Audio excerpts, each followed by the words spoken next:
Alright folks, now technically speaking, we have already covered this vehicle, but it was a Russian server exclusive, tier 10 special Russian tank destroyer, the Su-122V, practically a Russian S-tank, except bigger caliber of a gun, with more armor, and better mobility, and faster in and out of siege mode for some reason. So this was back in December, and this vehicle was pretty good, 8 to 8.5. Bigger caliber gun with worse shell velocity, accuracy, and penetration, but better alpha, module damage, and AP round than the standard S-tank, the 103B. But this thing has better armor and better horsepower per ton ratio, better crew with better spread of crew skills, better camo, faster turning into and out of siege mode, and more aggressive playstyle for an S-tank at least. But they have nerfed it to a 4-round autoloader with less DPM, dramatically less, like 1,000 less DPM. With an autoloader, why? That's I don't know. The Russian server is weird. They're currently having a assembly shop version of this vehicle with the camo net and the style, but I guess it's okay looking. They don't have the 452K for some reason, even though it's also Russian. So they have this thing instead, but comes with the special camo that changes camo pattern based on the weather or maps. Also the little counter thing on the back, as well as the gun barrel. But yeah, I would rather have the shields on the 452K. At least it looks a little bit better than just a camo net, right? Looks a little bit more complex, but they have assembly shop for this thing, so spend your resources and whatnot, but it's already out. There's only like 67,000 left, or 68,000, but let's take a look at the free world version of this vehicle. It's a premium tier 9, not a tier 10 special. So yeah, tier 9 assembly shop. Oh god, don't put ideas into Wargaming's head. Less resource, but hey, it's assembly shop again for this thing at tier 9. Oh crap, I'm giving them ideas. Now visually it's the same vehicle, but arbitrary stats like DPM, armor are adjusted for tier 9, as well as HP and view range and other stuff. But it is still 80mm at the hull front, even though it's only about 40 at the sides now compared to originally 60. So a little bit less armor on the sides, but the front is still good, right? Especially at tier 9 compared to tier 10. But then again, high explosive anti-tank rounds will go through, like from Russian medium tanks or the Yak-Pens or E100 or something. So high explosive anti-tank will go through your slope armor like nothing. But this thing doesn't have a fence for the front. There's covering for the engine exhaust, but that's not much. So not a bad looking vehicle, but we already covered this vehicle to the death as well. But yeah, tier 9 assembly shop for a premium would be crazy. It would be crazy if there were like 3 assembly shops for this year. That would be nuts. Alright, Supertest stats of a tier 9 premium. Penetration is 270, 440 alpha. Shell velocity is also slower than the tier 10 version on the Russian server, but gun elevation angle is 3 degrees. Gun traverse limit is 3, so you could move in the socket slightly or in the little nook, but you can also turn into siege. There's no turning into siege mode. It's just a straight up vehicle. It's not even a siege mode vehicle now. What the hell? Might be just the initial stats, but they don't say it right here, so we'll take a look later on. But horsepower per ton ratio is also not as good as on the Russian server. 15 compared to originally 26. It's like 10 less horsepower per ton ratio. Holy crap. Yeah, it's dramatically slower. Slower top speed. Traverse is also slower too. 30 degrees compared to it's about the same 30 degrees. Slightly faster, but okay. 1600 health, 80 at the hull front, 40 now at the hull sides, and 30 at the rear. Concealment is very good. It is obviously very good. S-tank, but 42.1 is Is that about the average? I think it was like 45 for actual S-Tank. Have to actually make sure. But moving concealment is also pretty good. View range is crap, of course, but radio is standard. AP, APCR, and high explosive. 4-man crew, which is a little bit better. You have intuition and safe stowage, even though you shouldn't be shot at most of the time. Technically, theoretically. But yeah, 4-man crew, sniper, tank destroyer at tier 9. It is a premium, I made sure, but 3000 DPM, which is obviously necessary for such a vehicle, but what the hell? They're talking about 45%. Yeah, bullshit to me. I think that's with the actual camo, not with base values, but 45 just baseline is insane. Okay. 24. Yeah, that's more realistic compared to 24. Okay, it's more realistic. Yeah, 45, 43, bullshit me. Yeah, 15 horsepower per turn ratio is dramatically slower to rev. Duh. There's also siege mode. They forgot to mention it. It's also about the same. 1 into siege and 2 into movement? Is that the case? Did they tell you on siege mode for this thing? 2 and 2. So, okay. I think it's also nerfed compared to originally the single shot version than the autoloader version. So I think they nerfed it before assembly shot for this thing. But yeah, let's take a look at some other stuff like these. 3 seconds to switch. Oh, that takes so long. Okay, 2 seconds and 1.3 switching to travel mode. So yeah, they nerfed originally like 1 second or something, but yeah, 1 second into siege and 2 seconds into travel mode, which is not half bad, right? And 24 compared to, oh, this is, I cannot do this with this. Let's just do this with this. All right, S-Tank, there it is. So better camo than the S-Tank. This is the tier 10 version, obviously, but yeah, S-Tank is 23. This thing is 24. So yeah, still stealthier, but it's at tier 9. So yeah, no fence. You need a fence on this thing. Otherwise, high explosive anti-tank will go through. Okay. Yeah, the dramatic downside is to the engine power and horsepower per ton ratio. Yeah, that's kind of if. But hey, 1.9 seconds aim time and 0.38. Is that better than the autoloader version?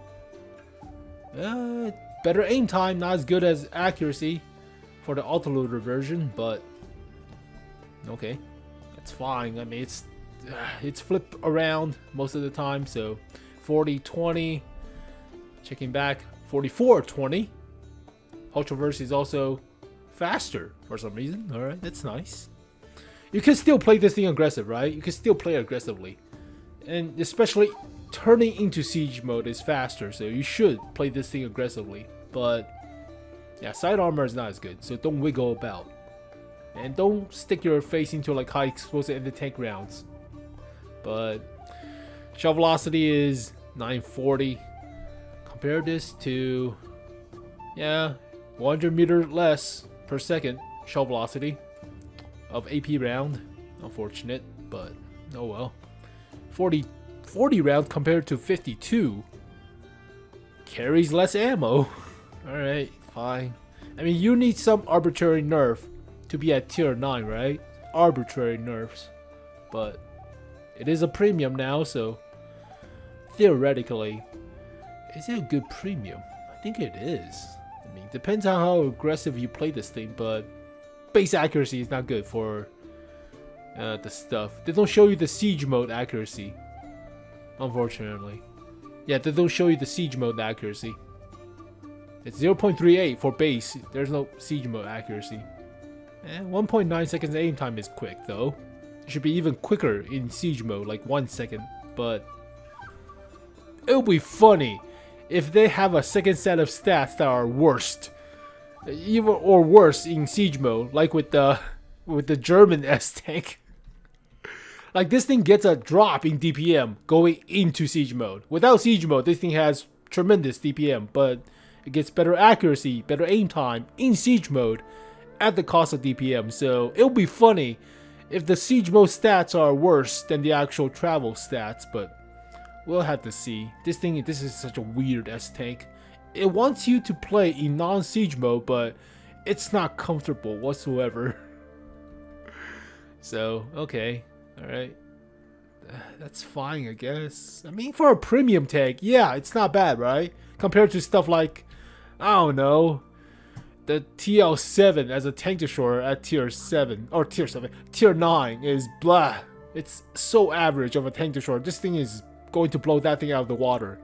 As a premium tank destroyer, this thing might be better than the WZ-120 GFT, not the 1GFT. The GFT is a larger WZ-120 that was in auction, but yeah, this thing blows any previous premium tank destroyer at tier 9 out of the water. Like, no comparison. But yeah, 15 horsepower per ton ratio is not good. But then again, how fast is the actual? It doesn't compare with this thing. This thing revs pretty fast. This thing has about 16, so it's slightly slower than this to rev, which is not great. Not great at all. Alright, how fast is the freaking tier 10 to rev? 18.7. Oof, okay. So, yeah, I would love to have 26 or 24, but no. You get 15 or something. Dramatically nerfed the horsepower per ton ratio. You cannot be super aggressive with the vehicle anymore, but I think it will be more comfortable to play as aggressive tank destroyer or assault S-Tank than this thing. Yeah, this thing is weird. I played this thing weird. I want to snipe, but yeah, it doesn't feel good. I want to be aggressive, also doesn't feel good. It's like a middle of the road with the S-Tank playability of this thing. So yeah, you definitely will want a rammer. Rammer is a must. Maybe turbocharger. It's still a sniper, even though you want to be somewhat aggressive, right? I still think rammer is a must for the first slot. Second slot, maybe turbocharger. Maybe. Yeah, turbocharger feels the best if you're being aggressive. Turbocharger. And finally, optics. Yeah, view range on these is not good. 350 is not great for tier 9. How much is this thing? It's like 370? Can I see the actual stats without interruption from freaking? Alright, switch to tanks.gg. Tier 9 Kampf Panzer Project 07 HK 350 still. Okay, I thought it was like 360 at least. Oh, alright. Yeah, you want rammer, you want optics, you want turbocharger. Definitely. That's the most consistent playstyle, right? You're not sniping. You're not being a camping bitch like with the actual S-Tank. S-Tanks, I'm kitted out with binoculars and camo nets. Traditionally, the OG equipment layout. So yeah, camo nets also helps, but it's focused on sniping, whereas you have to see the actual siege mode stats of the SU-122V to judge the actual accuracy in siege mode. What if there's no change in actual accuracy, then it's not recommended that you're putting camo net on a garbage accuracy sniper, right? Yeah. Alright, field mods. Let's take a look at field mods. First one is obvious. Better terrain resistance, helps out with everything. Go with the first one. We already talked this to the death, so choose the first one. Imaginary hull traverse speed is only on paper, not effectively, so first one. Accuracy or aim time, accuracy.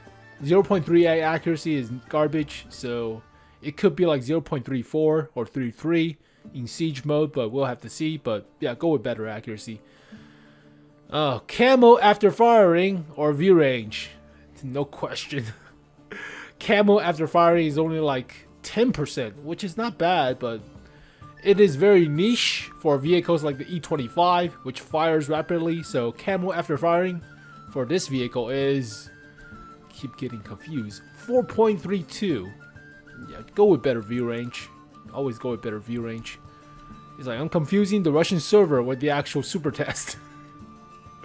And finally, DPM or aim circle size. Now, if you feel the aim circle size is kind of garbagey in siege mode, which could tend to be, then I would say better accuracy. But I already know the S tank has good accuracy, so go with better DPM for me. Even though the DPM is not that much, it's not really that much. So yeah, it's only like 200, right? So yeah, for this vehicle, better accuracy. But as a premium tank, it's not half bad, right? I've been playing the TL7, and that thing's a piece of crap.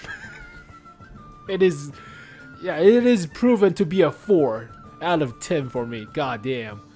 Tier 9 premiums are usually somewhat average or niche at best, but holy crap, this tank destroyer is a medium tank that sucks. It doesn't even rev that fast. It feels slow. It feels sluggish to rev.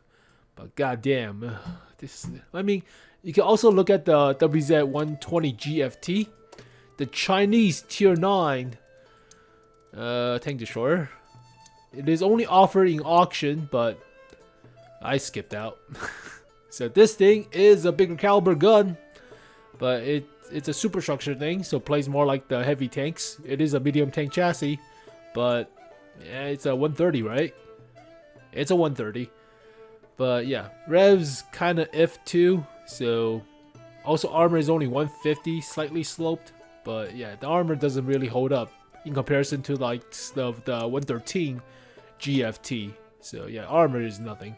Yeah, you got the armor is nothing on this thing. So yeah, this might be one of the better Tier 9 premiums if it comes to the free world servers. But yeah, it will be funny if there's assembly shop for Tier 9s now. I jinxed it. Giving wargaming ideas, putting Tier 9s into assembly shop. But also what's funny is, on the Russian server, I took a look at their assembly shop. Normally, you would think it would be the same, right? Normally, right? But no. If you click on resources, already mentioned the premium days as a part of the resource, but it's 7 premium days now for 1%. Originally, it was 1 premium day for 1%, but that's way too cheap. So they turned it into 7 days for 1%. They could use like 154 days of premium time. So technically that's divisible by 7, by 1, by 2, 22 weeks. 22 weeks of premium days, or 22% for assembly shop, which is okay. I mean, then again, that's like your whole half of the year holiday ops payout, right? In terms of premium time. So give or take, for only 22%, that is kind of expensive. I mean, 1% is cheap, or 1 day is cheap for 1%. Maybe 3 days is optimal, not 7 days. 7 days is kind of too much. All right, blueprints, they use the same amount, 32 for national,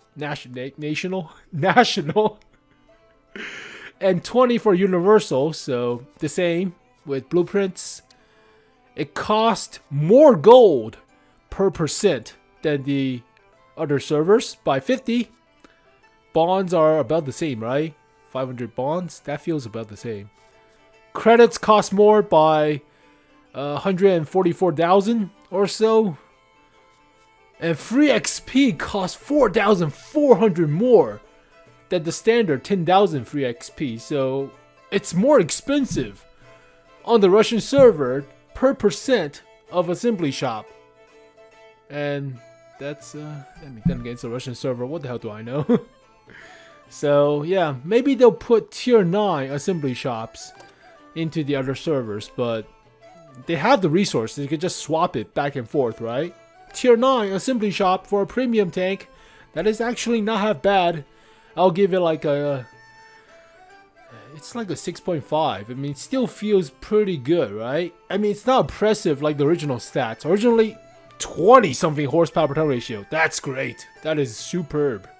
Now originally double the armor with 8 more horsepower per ton than the actual S tank, like, yeah, 24 horsepower per ton. That's good. Yeah, this was definitely 8 to 8.5, but they nerfed the shell velocity, they nerfed the side armor, obviously nerfed the horsepower per ton, but I still think it's 6, right? It is still slightly slower to rev than the actual S tank, the tier 9 version, but it still has the armor at the hull front, technically. So, and then again, you can also face off against tier 7s, who will struggle against this thing. So, yeah, let's see. Yeah, they will struggle against the armor if it's still the same for the hull front. If it's still 80 at the hull front, which it is, but middle plate is 80, upper plate 80. So, yeah, it will bounce. It will auto bounce. Don't trust this thing. Don't trust this. They don't calculate the actual super sloping of the vehicle. So, yeah, this thing will auto bounce most of the tier 7s like nothing. This is also 80. Holy crap. It's 60 at the rear end, but for the cheeks or the slope parts of the cheeks, it's 80 with space armor covering the exhaust ports. Yeah, I mean, well, we have to see, but yeah, this thing against a tier 7, crazy, right? Still kind of crazy. I would still say 6.5, 6.5. Even though the nerf is pretty dramatic, it's still 6.5 as a premium. Well, there you go, folks. The free world version of the SU-122V. So, not half bad, but assembly shop for tier 9. Mark my words. That will be in the day.